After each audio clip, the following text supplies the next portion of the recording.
देखने से पहले हमें उसके बारे में ये जानना बहुत जरूरी है कि उसका आबाई इलाका कौन सा है, किस माहौल में रहता है और उसकी कुदरती खुराक क्या है।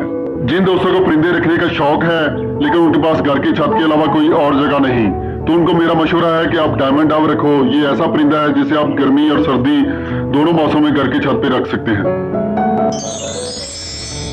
जियोपीलिया कुनाटा, इसे 1801 में जॉन लिथियम ने डायमंड डव का नाम दिया। ये ऑस्ट्रेलिया का खूबसूरत परिंदा है और ये ऑस्ट्रेलिया में पानी के करीब जो हल्के सूखे यानी नीम खुश्क इलाके हैं वहां पाया जाता है। इसका जिस्म ग्रे कलर का और पर डार्क कलर के होते हैं जिस पर सफेद रंग के छोटे छोटे धब्बे होते हैं। पिछले 4 सालों से ब्रीडर्स ने डायमंड डव पर वर्किंग की है। अब ये 27 से ज्यादा कलर्स में दस्तयाब है। ये नर मादा जोड़े बनाकर रहते हैं और जंगलों में दरख्तों और घास के बीज और चींटियां भी खाते हैं। ये बहुत नाजुक परिंदा है। इसका मिजाज कबूतर की तरह का होता है। इसकी उम्र जंगलों में 10 से 14 साल और पिंजरों में 6 से 8 साल तक होती है। डायमंड डव पाकिस्तान और हिंदुस्तान की डव यानी फाख्ता से साइज में छोटा परिंदा है।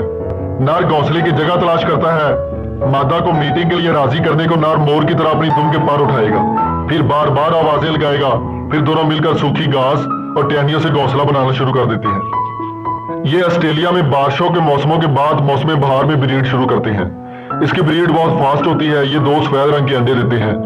नर दिन को अंडों पर बैठता है और मादा रात को। कभी कभी दोनों इकट्ठे भी अंडों पर बैठते हैं। हैचिंग के 12 से 14 दिन बाद अंडों से बच्चे निकल आते हैं। अगले 14 दिन बाद बच्चे सेल्फ होकर खुद खाना शुरू कर देते हैं। जोड़ा फिर अगली ब्रीड शुरू कर देता है। इसी तरह ये सिलसिला पूरा सीजन चलता है। इनके बच्चे भी 4 से 5 महीने की उम्र में अडल्ट होकर ब्रीड शुरू कर देते हैं। ये बहुत पुरअमन परिंदा है। इसे आप फ्रिज के साथ भी रख सकते हैं। नर की आंखों के चारों तरफ का रिंग बड़ा, बाहर की तरफ उभरा हुआ और आंखों के अंदर सुर्ख कलर का दायरा बड़ा होता है। नर का सर मादा के सर से थोड़ा बड़ा होता है, जबकि मादा का सर छोटा और गोल होता है। मादा की आंखों के गिर्द रिंग छोटा और अंदर की तरफ होगा जो ऑरेंज यानी माल्टा कलर का होगा। ये तो थी डायमंड डव की बुनियादी बातें। अब बात करते हैं इनको घरों में पालकर कारोबार करने की। मेरे ऐसे स्टूडेंट भाई और बहनें जो चाहते हैं कि उनका शौक भी पूरा हो और जेब खर्च भी हर महीने बनता रहे, तो मेरा आपको मशवरा है आप डायमंड डव रखो, क्योंकि इसकी ब्रीड भी अच्छी है, बीमारी ना होने के बराबर है। इनमें सख्त गर्मी और सख्त सर्दी को बर्दाश्त करने की सलाहियत भी होती है। बजरी पैरेट की तरह दाना जाया नहीं करते और खाते भी बहुत कम है। इस वक्त व्हाइट टेल डव और रेड टेल डव की कीमत 2000 तक है।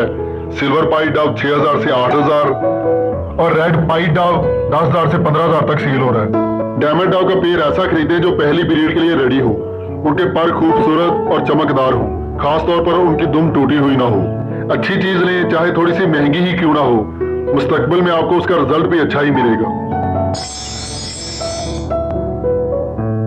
पिंजरा ऐसा लेना है जिसकी ट्रे पिंजरे के अंदर ऊपर की तरफ हो। अगर ऐसा पिंजरा ना मिले तो आप इस तरह की शीट या प्लास्टिक कागज पिंजरे के अंदर बिछा दें, क्योंकि डव दाना बर्तन में खाने के बजाय नीचे गिरा हुआ दाना चुपकर ज्यादा खाना पसंद करते हैं। थोड़ा सा दाना नीचे बिखेर दें, बाकी बर्तन में डालकर केज के अंदर रख दें। वैसे तो इनकी ब्रीड 1.5 बाय 1.5 वाले पोर्शन वाले केज में अच्छी होती है, लेकिन अगर आप कॉलोनी में रखना चाहते हैं तो एक पेड़ के लिए पिंजरे का साइज 1.5 बाय 1.5 का हो, 2 के लिए 2 बाय 2 का और 3 के लिए 2.5 बाय 2.5 का। यानी जितने पेड़ बढ़ाते जाएंगे पिंजरा भी आधा फुट बड़ा सोच कर लें। कॉलोनी में रखने का ये नुकसान है कि ये एक दूसरे के घोंसले पर उड़कर छलांगे लगाते रहते हैं, जिससे इनके अंडे नीचे गिरकर टूट जाते हैं, या फिर एक घोंसले में 2 मादियां इकट्ठे अंडे दे देती हैं, जिससे इनके अंडे खराब हो जाते हैं। पिंजरे को हवादार और खुली जगह पर रखें। पिंजरा ऐसी जगह पर रखें जहां सुबह के वक्त की ठंडी धूप 1-2 घंटे के लिए इनको लगे, और अगर पिंजरा ऐसी जगह है जहां शाम की ठंडी धूप 1-2 घंटे के लिए आती हो तो भी ठीक है। पिंजरे को आपने तेज धूप में और ज्यादा गर्म जगह पर नहीं रखना और बहुत ज्यादा सर्दी से भी बचाना है। सख्त सर्दी में पिंजरे को किसी प्लास्टिक कागज से ढांप दें ताकि ज्यादा ठंडी हवा ना लगे और धूप लगती रहे। डायमंड डव से ब्रीड लेते वक्त एक बात का खास ख्याल रखना पड़ता है।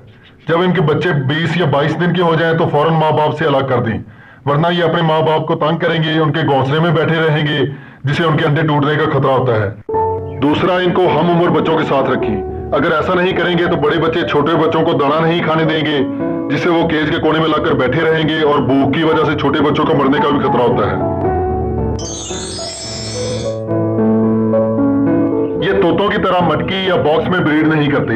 इनसे ब्रीड लेने के लिए चाय वाली बड़ी छन्नी या जालीदार बर्तन की जरूरत होती है, जिसको पिंजरे में ऊंची जगह पिंजरे के साथ बांधा जाता है। इनका घोंसला बनाने के लिए किसी खेत या ग्राउंड वगैरह से इस तरह की सूखी घास ले लें अगर आपको सूखी घास ना मिले तो आप इस तरह की सब्ज घास को 2-3 दिन धूप में रखें। जब वो इस तरह खुश्क हो जाए तो उसको इस्तेमाल कर सकते हैं। और इस तरह की बड़ी छलनी लें जो अंदर से ऐसे गहरी हो। छन्नी ना मिले तो उसकी जगह पर आप प्लास्टिक का जालीदार बर्तन भी इस्तेमाल कर सकते हैं। छन्नी के अंदर आपने थोड़ी सी घास लंबाई के रुख और थोड़ी सी चौड़ाई के रुख इस तरह दबाकर रख देना है और एक ऐसी ब्रीक लोहे की तार लेना है जिसको आपने छन्नी में घास के ऊपर ऐसे दोनों तरफ रखकर बांधना है ताकि घास नीचे गिरे नहीं।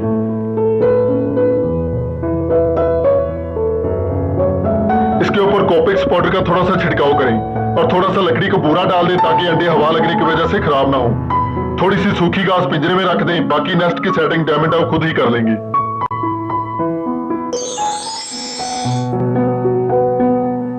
डायमंड डॉग का बाजार से मिक्स दाना खरीदने से बेहतर है दाना अलग अलग खरीद कर घर में खुद तैयार करें, जिसके लिए आपको चाहिए 1 किलो बारीक देसी बाजरा, इसके साथ आधा किलो बारीक कंगनी, आधा किलो मोटी कंगनी जिसे चीना भी कहते हैं, आधा किलो लाल कंगनी।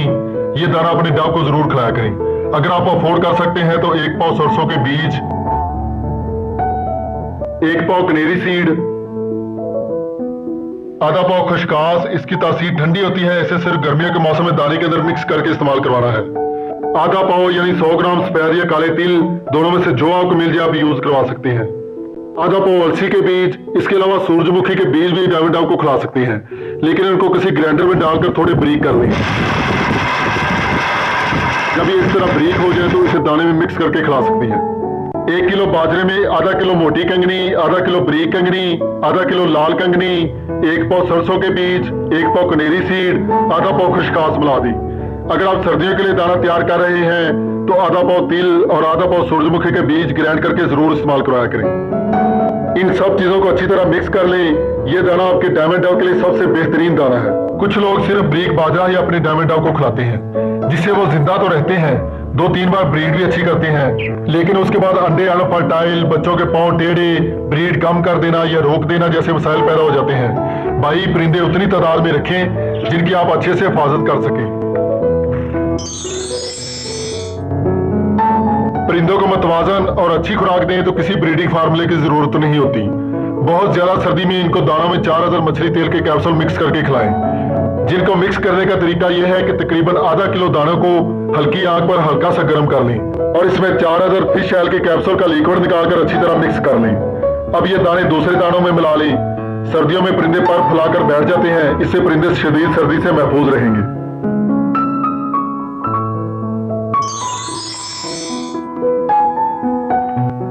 ग्रीन फूड में आप इनको हफ्ते में 1 दिन पालक जरूर खिलाएं। अगर लूसन का मौसम हो तो हफ्ते में 1 दिन लूसन भी खिला दें। हफ्ते में 1 दिन मेथी के पत्ते, 1 दिन पुदीने के पत्ते और 1 दिन सलाद के पत्ते भी खिला सकते हैं। शुरू में हो सकता है कि ये ग्रीन फूड ना खाएं। अगर दाने के साथ बारीक काट कर मिक्स करके खिलाएंगे तो आस्ता आस्ता खाना शुरू कर देंगे। इसी तरह आप इनको नीम के दरख्त के पत्ते, सफेदे के दरख्त के पत्ते बारीक काट कर खिला सकते हैं। जितना आप इनको बारीक करेंगे उतना ही आसानी से खाएंगी। पिछली वीडियोस में जो फल और सब्जियां मैंने आपको बताई थी वो भी आप बिल्कुल बारीक काट कर इनको खिला सकते हैं। पैरट तो फलों और सब्जियों को कुतर कर खा लेते हैं, लेकिन डॉग के लिए आपने फलों को बिल्कुल बारीक काट कर खिलाना है।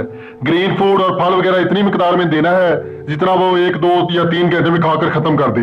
ज्यादा देंगे तो वो पिंजरे में पड़ा पड़ा खराब हो जाएगा, जिससे बीमारियां पैदा होने का खतरा है। और एक पेड़ को आपने सिर्फ इतनी मिकदार में ग्रीन फूड देना है।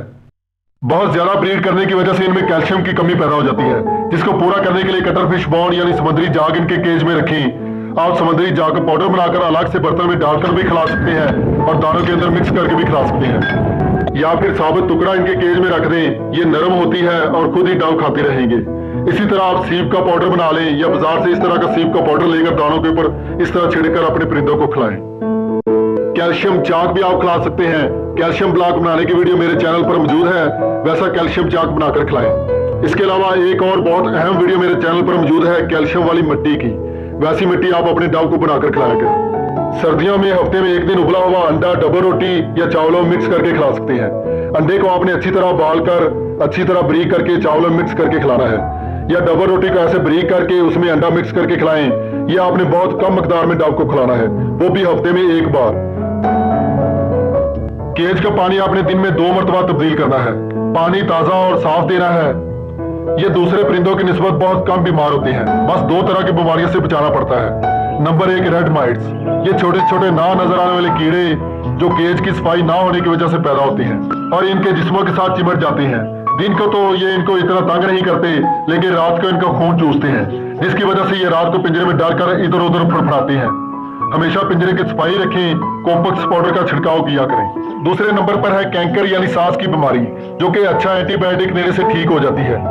किसी भी परिंदे को दाना पानी देने के बाद अपने हाथ साबुन से अच्छी तरह धो लिया करें, वरना 2 किस्म की बीमारियां चिलीमीडिया और साइलिमोनिया, ये बीमारियां इंसानों में मुंतकिल होने का खतरा होता है।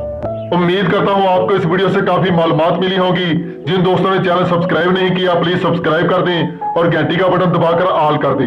वीडियो पसंद आई हो तो लाइक का बटन जरूर प्रेस करें। मिलते हैं अगली वीडियो में। अल्लाह हाफिज।